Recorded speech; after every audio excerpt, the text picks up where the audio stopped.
Hello, I'm Linda Bennett, your spiritual counselor and psychic host for Metaphysically Speaking. Tonight, open metaphysical questions and just a little bit about Egypt. 546-7379. Start dialing with your personal questions right now.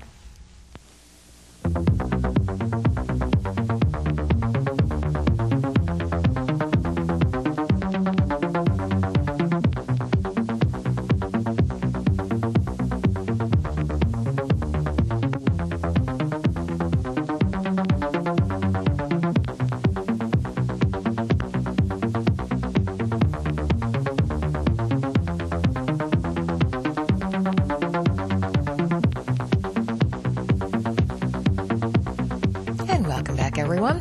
Tonight we have open metaphysical questions. That means you can ask anything in the universe you like. I'm also going to give you some tidbits about ancient Egypt and tying it in with some of our Atlantean information. That's in the body of the program. In the body of the program, you can ask anything you want, whether it's about Egypt, whether it's about Atlantis, astral projection, UFOs. There's some interesting UFO stuff going on television this week. I'd like to talk about that if it interests you. You can talk about dream symbols. You can talk about theology.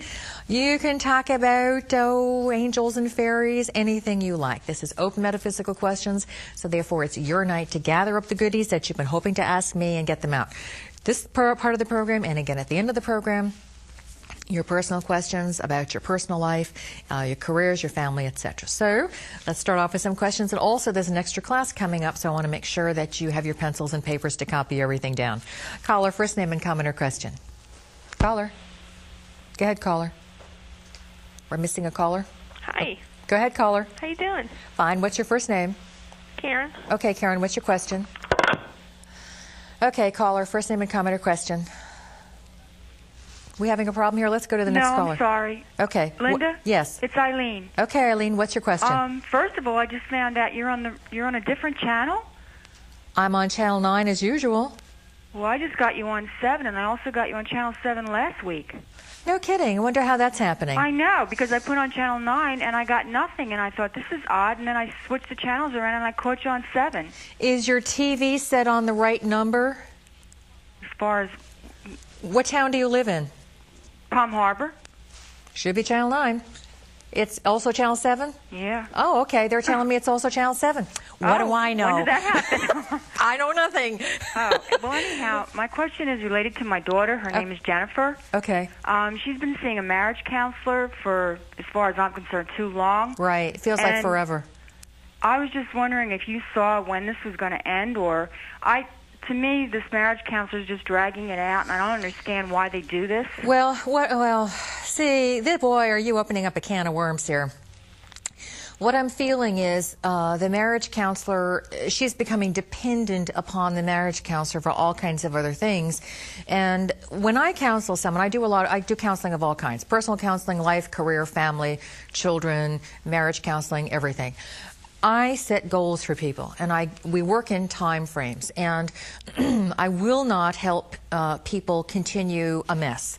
I make people set goals so that they can achieve certain circumstances at a reasonable time. Responsible counselors do this. Counselors that want to keep racking up the bill don't do this. Whether it's me, whether it's a psychiatrist or a psychologist. There's only one psychiatrist that I recommend, and he has goal setting as well. He says, I'll help you be well, I won't help you be crazy, and I won't help you be in denial. So what I'm feeling is this counselor is doing a couple of things, dragging everything out. Your daughter is helping this situation of dragging things out by being in need. In other words, she's getting attention from this counselor. Instead of helping her be strong, the counselor is putting himself in an enabling set of circumstances. And this is not helping anyone, and it's also unprofessional behavior. Mm-hmm. And my suggestion is she switch. Where does she live? In Orlando. Okay. I don't know anyone over there, but if she will agree to go to another counselor, I will try to find someone over there for her. If she wants to come over and visit you, I would be happy to we could schedule an hour-and-a-half consultation to work on a lot of things, especially since she's coming from out of town. I do that for a lot of out-of-town people.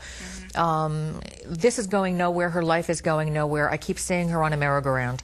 Right, because everybody keeps getting sick in the household, and my other door's living over there watching her baby so she can go to work. Right. Actually, so that both of them can go to work. Right. And everybody just keeps passing around colds and viruses and everything. It's just a lot of stress for everybody. Right. And if she would just throw them out. When you know, your immune system is drained and there's a lot of negative confusion and irritation, that breaks the veil, so to speak, of the immune system. And it's why when you're going through prolonged stressful circumstances, you just keep getting one illness after another. But she does need another counselor. Okay? All right, thank you. So your intuition was right. Okay, thank you. You're welcome. Caller, first name and comment or question. Caller. Hello? Go ahead. Oh, today's my birthday. Well, happy birthday. Well, thank you. And you're still you're a Scorpio. Oh, yeah? Yeah, it's rough. I'm a Scorpio rising and moon. It's been a nightmare for us, hasn't it? I'll tell you. You're always helping people, and then you wonder when the days when somebody's going to always help you back, huh? Yeah, that's kind of like a question in my mind. It's like sometimes I think I'm down here as a guardian angel helping people all the time and doing that, but my angel's actually protecting me. Mm-hmm. You know, but I just wanted to call you and say, yeah, what do you think about my birthday today or whatever? And well, it's not just your birthday. The good news is Saturday, as I said a week or two ago, Pluto left Scorpio, which has been oppressing and strangling us. Even though I'm a Gemini sun sign, your rising is your next birth sign for your next lifetime. And it's been making our lives miserable. If you have Sagittarius in your chart like I do, yes. yeah, it's not real helpful, but nevertheless it's better. So in other words, we have been released from the yoke of stranglehold of not being able to make things work. So things should be a lot easier on us. And when in another 2 weeks, when we're out of the 12th house transit for our birthdays and risings, things should be taking a new breath as well. I'm feeling some changes happening for you in January, February, and March. I'm feeling like new doors, new opportunities. So be thinking about where you'd like to be, what you'd like to be doing, because when the doors hit, I'm feeling if you don't set these goals and get yourself straight as to where you want your life to go, you're going to be very confused. If you want to come into me for a consultation, I'll help you work on it in life direction, but be prepared for some changes first quarter of next year. How does Sagittarius fit in with a Scorpio type? I mean, when I was a kid growing up, my best buddy, which we're not best buddies no more, we're more or less on the outs right now, but I fell in love with a woman right now that's a Sagittarius, and I'm not getting too well. Well, again, it's the vibration of the person and how they're using their energy. The lowest aspect of Sagittarius is that they're very careless with other people's feelings. They're superficial. They don't want any responsibilities, any problems in life. They just want to have a good time. The higher aspect is as they mature, they develop a good sense of humor and try to balance things and begin to take more responsibility. The highest aspect is they accept responsibility. They use humor to neutralize a lot of negative situations. They're very good in communication, but the key is they must be on a spiritual path, otherwise they remain superficial. It's good if it's a spiritually oriented person to balance out some of the intensity of Scorpio, but it's you cannot ever have a good relationship with someone and if you're a Scorpio energy unless that person has Scorpio in his or her chart, because it's the most intense sign, the most driven, the most loyal, the most loving, the most giving, and we tend to attract people who use us, and we have to be very careful about that. So if you come into me for consultation, make sure you bring your birth information and this lady's birth information, and I'll check on it for you. Okay? Yeah, thank you. Thank you. Okay. Caller, first name and comment or question, then we'll go to classes. Caller, first name and comment or question. Yes, hi, my name is Elaine. Hello, Elaine. How are you? Fine, and you? Good. I'm in a relationship, and I was wondering what you see with this relationship, where it's going, what's going on with it. First name? I'm sorry? His first name? Steve. I didn't hear you. Steve. Oh, Steve. Okay, Right. okay. Does he have darker hair? No. I'm feeling a man around you with darker hair. Who's that? Well, that could be my ex-husband. Oh, okay. What was his first name? Tom. Okay. All right, what's the color of the hair of this man? Because I keep getting like a hang-on from Steve or from Tom. Well, it's in like a light brown, maybe dark brown. Who has the dark brown hair? My boyfriend. Okay, that's what I was saying to you, is does he have dark hair? Oh, okay. But your ex's hair is darker? Well, he's got like salt and pepper hair. Okay, so that would be more like a black hair? Almost black? Yeah, okay. With gray in it. Yeah, no, the one I'm seeing has dark hair. Yeah. Okay. Okay, that's Steve. Steve, okay. And you want to know where this relationship is going? Yeah. I'm feeling kind of a slow energy around this. I'm feeling some communication is necessary and some goal setting. Where would you like the relationship to go?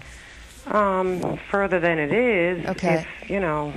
It's sort of, I want more out of it. Okay, and it's sort of hanging there doing nothing? Exactly. Yeah. Communication, because I'm really feeling that he doesn't want it to go further, that he's really feeling the crush of responsibility, and I think that let's get this settled now, and I'm also feeling there's some things that he's not telling you.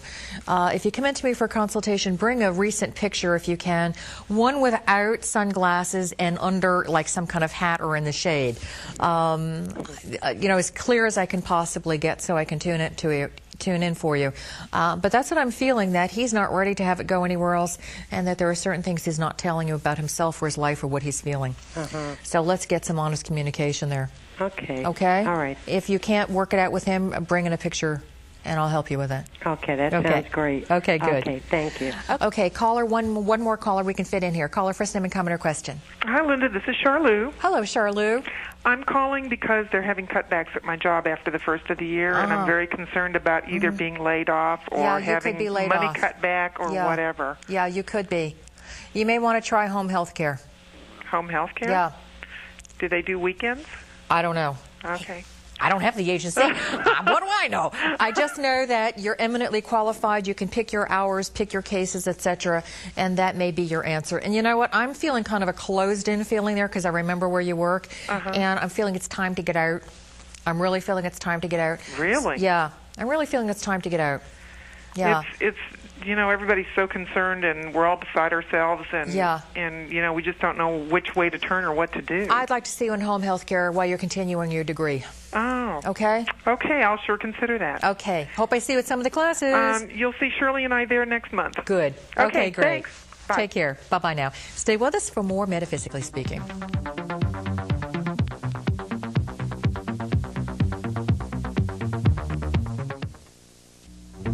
Hello, I'm Linda Bennett. Do you have questions about your personal life? What about your relationships? Where is your life going? How about a career? Do you need to go back to school? What about those spiritual questions you always had in your back of your mind, but you just didn't know to ask about them? Or how about finding out why you're here on the planet to begin with? Call me at 736-4567 and we'll arrange an appointment. Now, if you have a product or a service you'd like to advertise with us, call 736-4567 today.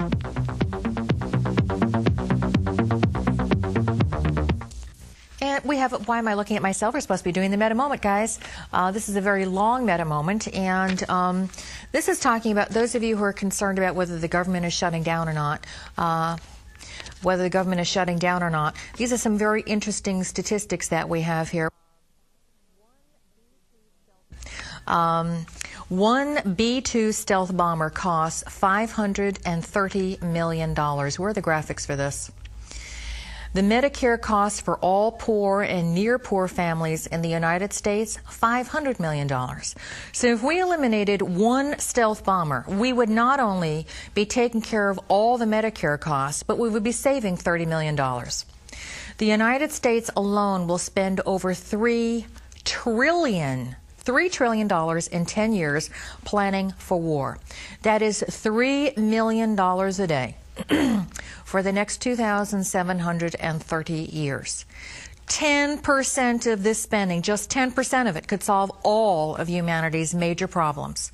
Poverty, famine, deforestation, illiteracy, acid rain, overpopulation, healthcare, pollution, renewable energy, and more. So when we have the Bob Dole, Newt Gingrich garbage about needing to cut Medicare, needing to cut education, needing to cut the arts, needing to cut everything except taxes for people who make over $50,000 a year, that's simple garbage. And I have to applaud Clinton, regardless of what you think of him, whether you like him, whether you don't like him. I have to applaud President Clinton for standing up to these people. What we have is Republican terrorism against the United States. So when we look at the enemy without, we also have to look at the enemy within. And big business, once again, is struggling to destroy the rest of our forests, to open up the Arctic protected areas. And any idiot who tells you, I heard this on television again the other night, I could scream, any idiot who tells you that, of course, remember the devastation with the Exxon Valdez in Alaska, tells you that you fly by and you see nothing. Yeah, lift up a rock and you see tons of oil under there, as I believe it was National Geographic went up and revealed. So as you fly overhead, you think, oh, the Exxon Valdez, no oil, no problem. There's also no fish in the water, and there's also no otters, and there are also no whales. So what we have is a dead zone. So this is what the Republicans are looking to do. They're also looking to open up more of our national forests in the contiguous United States, 48 states, out in the Rockies, and open that up to more mining, more grazing, etc. So what we have is continued legacy of Ronald Reagan, George Bush, robber barons raping the nation. And if you tolerate it, then we will have nothing left on this planet for the United States. Caller, first name and comment or question. Caller. Oh, hello. My name's Brenda. I can't hear you? Brenda. Okay, Brenda, what is your question? Is it possible for spirits to contact you in your dreams? Sure. They can contact you in a dream state and talk to you and work with you while you're still in your body, or you can astral project, which means most of you leaving your physical body, most of your soul leaving your physical body and traveling into different dimensions where you can talk to people you've loved and known in this lifetime, talk to people you've known and loved in other lifetimes, work with the angels, see your past lifetime situation, see earlier childhood, see what's going to happen tomorrow, next week, next month, next year. So yes, it is definitely possible. Did you have a circumstance like this? Well, see, for the past couple of months, I've been dreaming about my grandmother. Uh-huh. And my grandmother passed away a year ago. Right. And we used to talk a whole lot. We were very close. Right. But the time I see her in is like in the 15th century. Okay, so she may have been your grandmother in that lifetime or your mother in that lifetime. And she is trying to recreate the energy and the circumstances. Good question. Energy and circumstances that were prevalent then, because that's what you are living in this lifetime. In other words, every lifetime you deal with a series of lessons and circumstances from other lifetimes. It might be 1 from last lifetime, 10 from the previous lifetime, 3 or 4 from 1,000 years ago. So it's a potpourri, like a jigsaw puzzle for every lifetime. And obviously you're going into that set of circumstances because you're dealing with a lot of those circumstances now. Okay? It's like she's trying to say something, but I never quite get what she's trying to say. You know what? Leave a pencil and paper beside your bed and tell yourself, meditate before you go to sleep, tell yourself that you're going to wake up and remember after she's contacted you, remember and write everything down. Okay, and see if that creates some kind of sense for you. Okay. Okay? I'll give it a try. Okay, good. Thanks. Caller, first name and comment or question. Hi, Linda. Uh-huh. Yeah, this is Pat. Hello, Pat. You look great in that orange. Isn't that actually, it's not orange, it's coral. What does it look like on your set? Orange. Oh, it's coral. Sorry about that. Listen, I just love when you get into politics. Oh, goody. And they always talk about how many trillions of dollars that we owe in the deficit. Who do we owe this money to? We owe it to ourselves. We're actually, we couldn't run our bank accounts against this, like this. If we try to write checks against a deficit, they would bounce all over the place. So it's all on paper, it's all on computers. We owe it to ourselves. So in other words, we make the money and we owe money? Yeah. Because we control the Treasury and they print the money. Well, we don't control the Treasury. Unfortunately, the Federal Reserve controls the Treasury, which is another whole issue. They claim it's part of the government, but if you really check back, you can't really find how it's part of the government. And the Federal Reserve is controlled by major banks and by advisors, etc. That's the Trilateral Commission, the New World Order situation, which is also manipulated by the World Bank. So we're controlled by our own debt, and we don't even have any control as to how this is spent. Well, I'll tell you, if I wrote a check like that against something, they'd be bouncing sky high. All over the place. And not only that, they'd be coming to your house to arrest you. Right. they had me in jail real quick. Yes. Yeah. One more comment I have to make. I think it was sometime about 6 months ago, you said something about go out and buy yourself 3 things that are, just for you because you deserve it. Right. And I can't remember why you said that. I don't either. But anyhow, I went out and bought 3 things, and I didn't quit, Linda. I just kept right on going. So I just want to thank you. I just had a great time shopping. Okay, but were they things that brought you some kind of joy or reward? Yeah, well, you were talking about pictures. You said, buy yourself a nice picture and put it here. You were talking about, like, bedrooms and how you arrange your furniture and rooms. Oh, okay, yeah. And stuff. And you go out and buy yourself something pretty to put here so you can look at it and feel real good about it. Yes. Well, I felt so good I couldn't stop shopping. I see. Yeah, but I've discovered something interesting. When you charge it, you still have to pay for it. But I don't charge it. I pay cash. Good girl. Good girl. Okay, you have a great night. Thank you. You too. Bye-bye. That was probably in the essence of the fact that we're living in such devastation, and the world is such an ugly place to live in with the vicious politics and racism and sexism and organized religion hating women and children, that I was trying to tell you to surround yourself by something lovely. Try to remember that God is a lovely energy.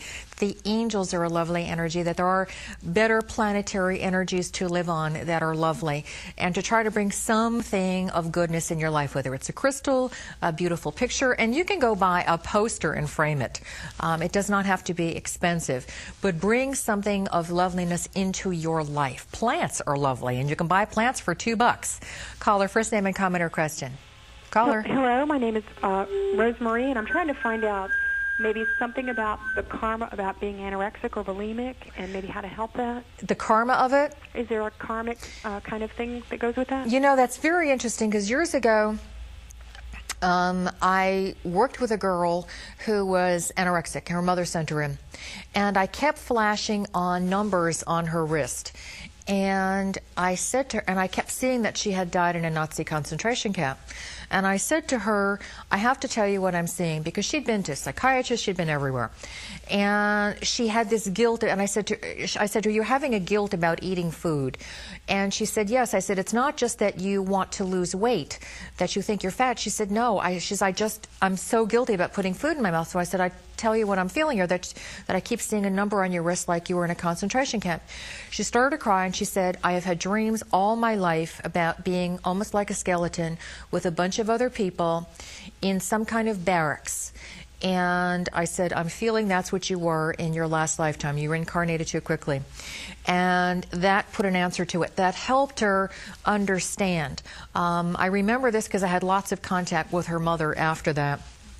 She was doing okay for a while, then she went back downhill, and then she was doing okay, and then she moved away.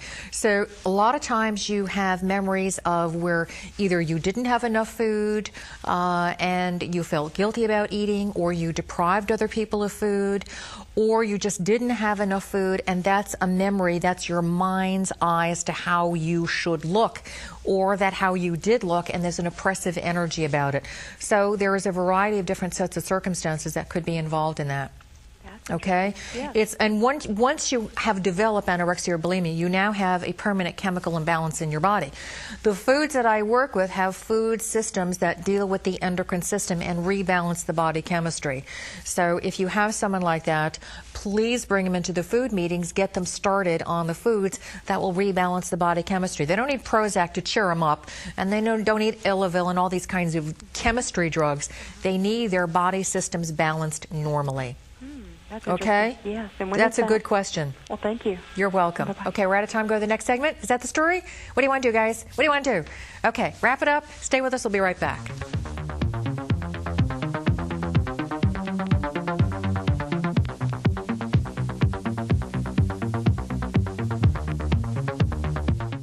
And our next meta moment.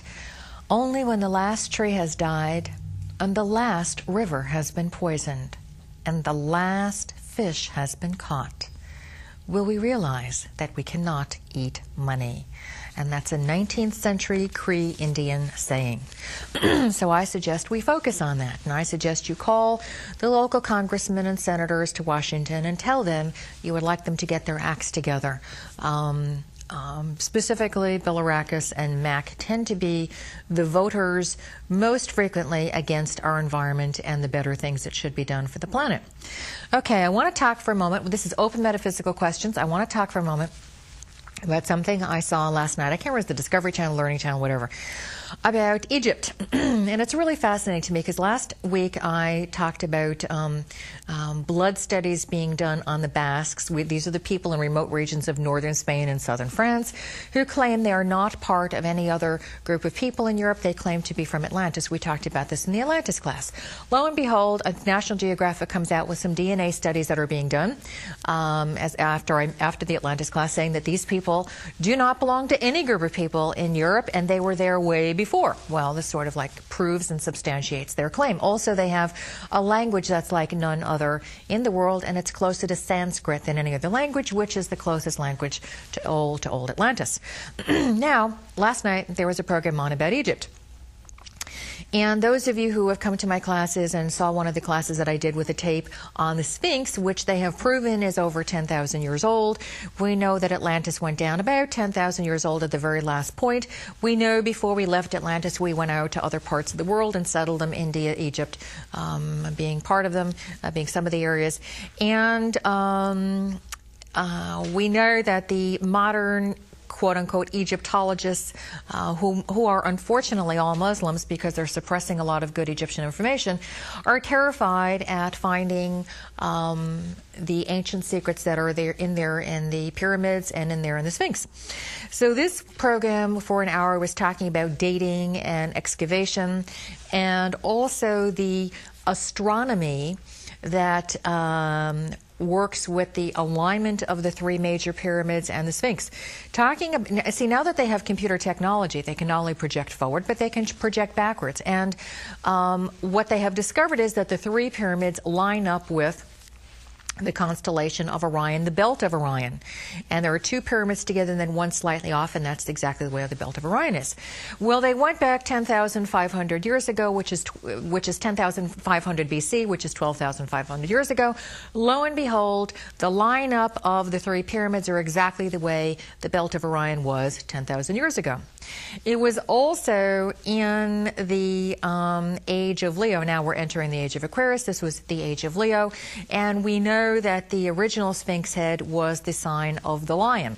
Absolutely. What we have today is a redone head, and that was done by Khufu, who was trying to make it look like himself, but that's not the way it was. In fact, they did a very good long-range shot of the giant Sphinx with this teeny-weeny little head sitting on top, and we know that's not the original one, and we know that there's a different wear dating.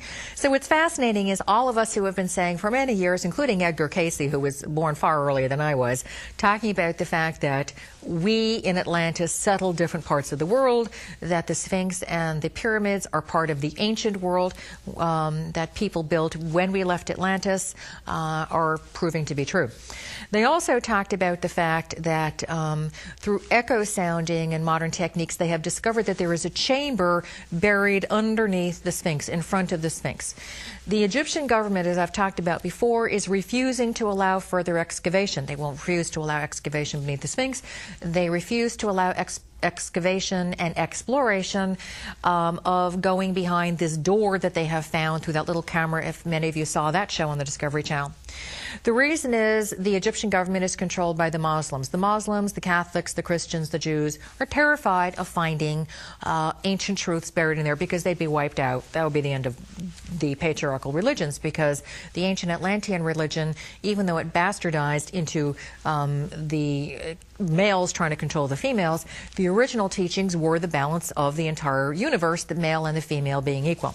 Well, those patriarchal religions do not want this. The Egyptian government won't allow the excavation because they're afraid of being blown up by the Islamic fundamentalists if they allow these truths to come out. What's also interesting is the Museum of Berlin has a papyrus that is now further being translated based upon further texts that have been unearthed, so they have a better understanding of what some of these hidden meanings are, and they refer to the black box of Thoth. Now let's take a look here of this is a card from the Egyptian tarot, which I don't recommend, and I'll tell you why in a second. Thoth was God in the form of universal laws, a God of justice, the God of magic in words and writing. And when we think of the Kabbalah, we have to remember, despite Jewish protests, the Jews did come from Egypt, from the Egyptian energy, and of course the Egyptian energy came from Atlantis. So magic words, we have tetragrammaton, which the Jews consider to be the sacred word of God, which has the male-female energy within it.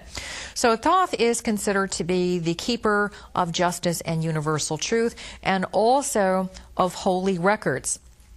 His holy city was Hermopolis, and Hermes, who was from the Greek era, was a follower of the Thoth tradition. And the priests and priestesses who trained under the teachings of Thoth were trained to be able to pronounce words in a certain way and to pronounce teachings and have the teachings flow in a certain way. This is the way that, for instance, the Vedic teachings were handed down from generation to generation, with people being in a state of meditation, a state of breath. Nothing was in writing for thousands of years. And the priests and priestesses who trained under Thoth's guidance also understood this, and they used words constantly in states of prayer to generate God's blessings and to keep energy flowing to the planet and keep the earth balanced. Now, when we look at the next card there of Mot, we see that Mot was his co-equal. She was the female energy of God of justice, and we see the feather on the top of her head, and this feather is considered the feather that is used to weigh the human heart at the crossing with Anubis. And she is Mot, and she is the one whose energy is so pure and filled with light, because truth and justice is pure and light, that all souls must work to keep themselves as light as Mot's feather. So when we have the Jewish tradition of the Ark of the Covenant, this is where it comes from. It comes from the Egyptian box of truth, which is purported to be buried underneath. From the translation that they have so far, is purported to be buried underneath the Sphinx, which is again why the Muslims simply will not allow that to be excavated. It would have to be done in the middle of the night under some secret passageway to get in there, because they would rather blow it up than have Islam shown, and Judaism and Christianity shown to be patriarchal and false. So this is quite an interesting dynamics. I want you to stay tuned, because everything comes from something else. The idea that everything originated with Moses or Noah and the Ark is crazy. And of course, we know that the Ark energy came at around 12,500 years ago, which is one of the variations of the time when Atlantis went down. And it also, in these papyruses, talk about the Great Flood.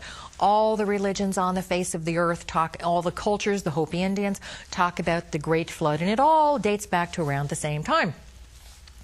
So guys, yes, there really was an Atlantis, and there really was a Lemuria, and there really is life off the face of the earth. So keep tuned, and more goodies will be coming out. Caller, first name and comment or question. Caller. Hello? Go ahead, caller. Hi, my name is Sandy. Hello, Sandy. My question for you tonight, Linda, is if you could explain to me, please, the difference between imagery and visualization. Imagery can be visualization, or imagery can actually be something that exists. In other words, we could, like the pictures that I just showed, Thoth really does look similar to that. So you can say, if you get that in your mind, that is Thoth speaking to you. Or you can say, if you try to call up the visualization of Thoth in your mind, that is really the image of who he is. Visualization can be something that is real, or can be something that you create out of the ether, out of the astral world. So imagery would be something that's real.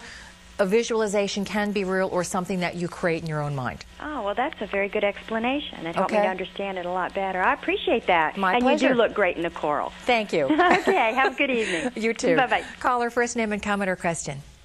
Caller. Where's my caller? Where's my caller? Was the caller on the line? What's happening here? No, caller is not on the line. Okay. So my point being that those of us who were called crazy because I used to talk about Atlantis when I was a kid. Those of us who have been called lunatics, many of us across the planet, by Orthodox religion or people who are atheists, the facts are there, people. We're just beginning to uncover them. This is not God's best effort. This is a nightmare created by ego, by greed, by domination, and it must be uncovered.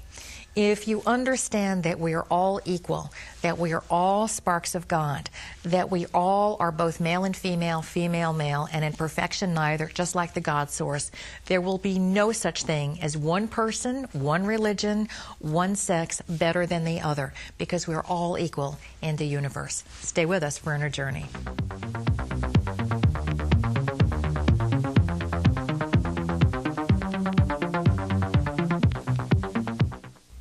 This is where we get a chance to relax and tune into the divine energy. So what you're doing is focusing right here above the nose, between the eyebrows, with your eyes closed. So through the nose, take a nice deep cleansing breath, filling us with God's brilliant white light of love, protection, peace, and harmony. And feel your guardian angel taking you into the forest of wisdom and enlightenment, to the angel of truth. The angel of truth will take you on your journey this evening to help you understand the secrets of your life and the reason you're here on the planet. As this angel takes you under the waterfall of cleansing, feel the fears and sorrows and disappointments being washed from your body and your mind. And feel each drop of water bringing in peace and joy and encouragement.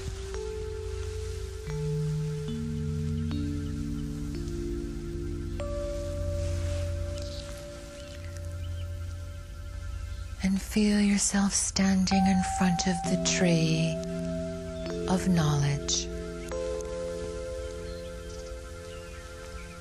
with the male energy of God vibrating thought into every essence of your being. The male energy of God in the universe creates the ideas of life and harmony and universal flow. The ideas of how your life can be made better.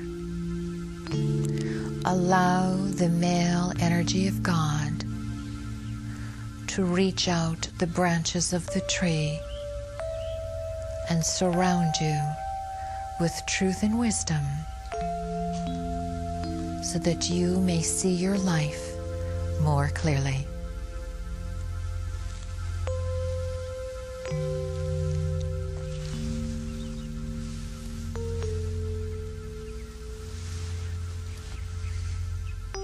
And as these branches are surrounding you with truth, feel the female energy of God radiating purple and gold light within you, giving you the courage and the power to make your life more effective, to give you the strength to accomplish the best each day.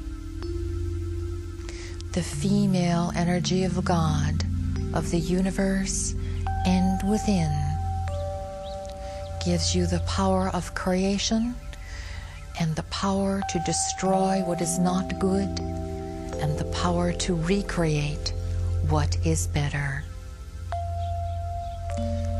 Feel the purple and gold light flowing within.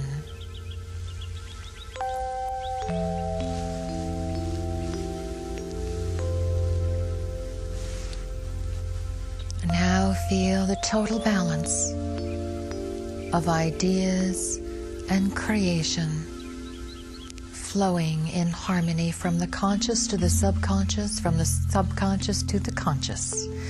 Balance, energy, harmony, flow within.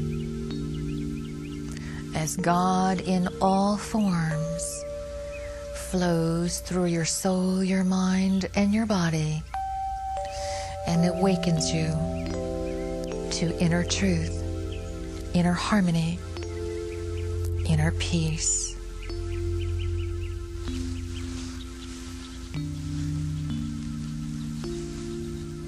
Now, allow your guardian angel to take you through the dimensions of the universe that will give you additional information as to how you can make your life more effective, more powerful, more peaceful.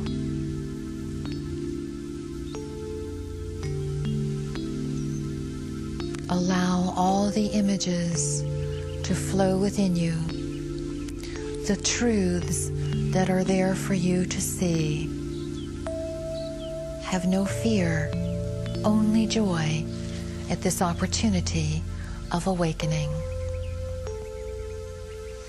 As you flow through these dimensions, feel the love of the universe flowing within you, as truth brings light and love and harmony.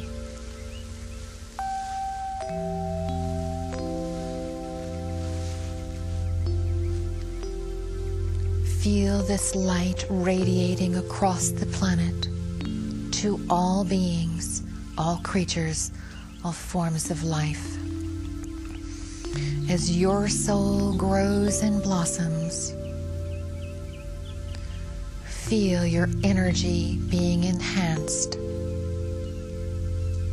Feel stronger, more balanced, more focused, more in harmony with the divine light of the Heavenly Father, Divine Mother. And feel this light radiating towards all souls on our planet and others.